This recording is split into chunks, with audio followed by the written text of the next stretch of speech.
everyone, Salam alaikum, hola a todos. This is Emmalee Aman and I'm here to teach you how to grow food to heal people and planet. I want to empower you with the skills to grow your own food in a way that will heal yourself, your family, your community, and the lands and waters where you live. Most of the time when my friends who know that I'm a really avid food justice and food sovereignty activist and grower have questions for me about how to get started, one of the first things that they ask me is A, where do I get my seeds, and B, where can they get seeds? So in this episode we're going to be talking all about seeds, which is a really exciting topic. Why? Because seeds hold so much potential. They have so much history, they have so much story of the people and the places where they have been kept, and they have so much potential for the future, for feeding us, for taking care of the places where we live, and for potentially saving our seeds and then keeping them for the next season and sharing them with other people in our community. So, in answer to the first question, where do I get my seeds?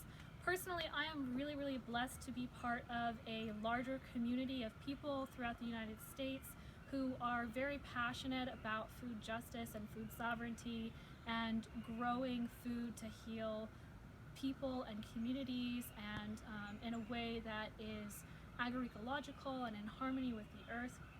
And so some of those folks that I've developed really deep friendships with actually will send me seeds in the mail as gifts, which is a beautiful act of generosity. And in other cases, I might do a seed exchange in the mail with friends, which is a wonderful way of acting in reciprocity with one another, to send mutual gifts of seeds that you exchange in the mail with other people who have been saving seeds. So I'd like to show you some of the seeds that I have been given as gifts. And so the first set of seeds I'd like to show you are very special. They are from my friend Michael Kotutwa Johnson, who is a Hopi farmer and seed keeper in Arizona. And he sent me several years ago some really incredible Hopi seeds, which have been kept in the Hopi community for generation after generation.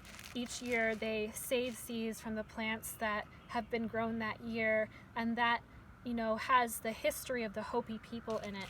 So he sent me 3 different varieties of beans, and they're very beautiful beans, and 3 varieties of Hopi corn. I love that blue corn especially. And Hopi melon seeds, and these get absolutely enormous and they're very delicious when they're baked. And also some Hopi watermelon seeds. And Michael also sent me a really lovely letter musing on his philosophy of seeds and spirituality, and he sent me these special instructions for planting Hopi seeds, which talks about at what depth to plant them, how to water them, and also it has special instructions to remember to plant the seeds with a good heart. And I've really loved that Michael gave me that advice, and that he and I have continued to stay in touch over the years, and he and I are both very spiritually rooted in our relationship with the earth and our relationship with seeds. And I've really have, taken that lesson that Michael gave to me to always plant with a good heart, and now I also try to always plant with a good heart. And I always say a little prayer, which I was already doing, saying a little prayer every time that I plant something. And now I also make sure that I have a good heart and say my prayer when I plant. So some other seeds that I was given as a gift, these are Persian basil seeds that were saved in 2017. And then in 2018, my friend Beynush went to Iran to visit his family.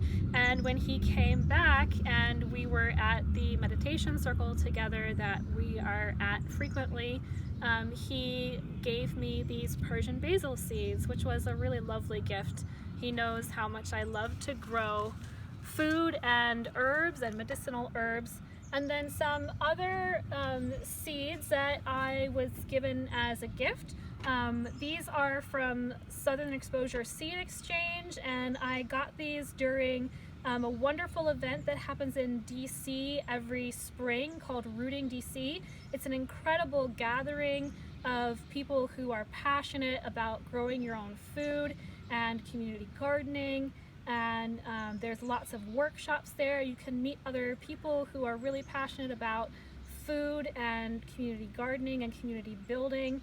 And Southern Exposure Seed Exchange is there every year, and they usually have several big boxes of seeds that are technically expired, that they're no longer legally allowed to sell, but those seeds are usually still viable. But because they're legally no longer allowed to sell those seeds, they give them away for free, which is a really awesome thing. And so all of these seeds and some other seeds that I have in my seed collection, I actually got for free from that box at Southern Exposure Seed Exchange. I really encourage you to go to Rooting DC if you ever have the opportunity, and keep an eye out for those boxes of free seeds from Southern Exposure Seed Exchange. Additionally, I wanted to show you some of my seedlings that are actually growing from these Southern Exposure Seed Exchange seeds that I got at Rooting DC 2 years ago. For example, these zucchini, and I also have some sugar baby watermelon. Just the very first one is starting to come up. These are an early spring cucumber, some spaghetti squash. I also planted some acorn squash. They haven't come up yet. And then, so these are lemon cucumber. These are actually not from Southern Exposure Seed Exchange. And then over here, these are also not from Southern Exposure Seed Exchange, but these are the Moyamensing tomates that I got this year from TrueLove seeds that are originally from Soulfire Farm. And so that brings us to the second part of the question, which is, if somebody needs to buy seeds, or if I want to buy seeds, where would I like to buy seeds from? This is my absolute favorite seed saving company and community to purchase seeds from, is TrueLove Seeds. And the seed keepers behind TrueLove Seeds are in Philadelphia. They are Owen Taylor and Chris Bolden Newsome. And they are incredible seed keepers, and I also did my first ever seed keeping workshop with them at Foxhaven Farm and Retreat Center.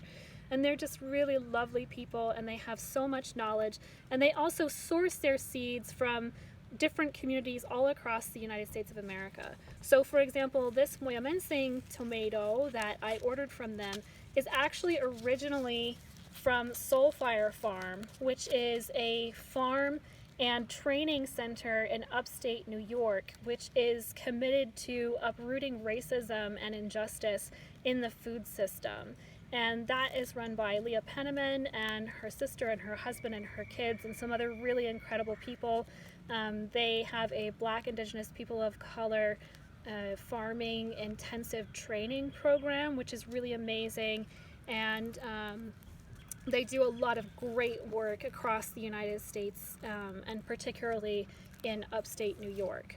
And then some of the other seeds that I ordered this year are Resina calendula, which is also from Soulfire Farm originally, some lemon balm, and some other medicinal herbs. Another good place, speaking of medicinal herbs, if I want to purchase medicinal herbs, I often go to Strictly Medicinal Seeds. And so as you can tell from the name, Strictly Medicinal Seeds, they only sell medicinal seeds, and they're very, very high quality. I have here some echinacea, some more calendula, some Monorda fistulosa, also known as sweet leaf bergamot, and some red clover, which is a really great cover crop, and some nigella or black seed, which has a really strong history in the Islamic community of being a powerful healing herb for just about any ailment, that black seed oil. Two other places I would like to mention if you would like to support great seed companies are SeedsNow. I have this shungiku, which is an edible chrysanthemum that's rich in B vitamins. Personally, I'm a vegetarian, and as a vegetarian it can be difficult to get B vitamins in your diet, but this shungiku edible chrysanthemum is actually one of the only vegetable plants that you can actually get a really significant amount of B vitamins. And then I have here also some purslane, which is very nutrient dense, some salad burnet, and some chervil. So those are some fun seeds.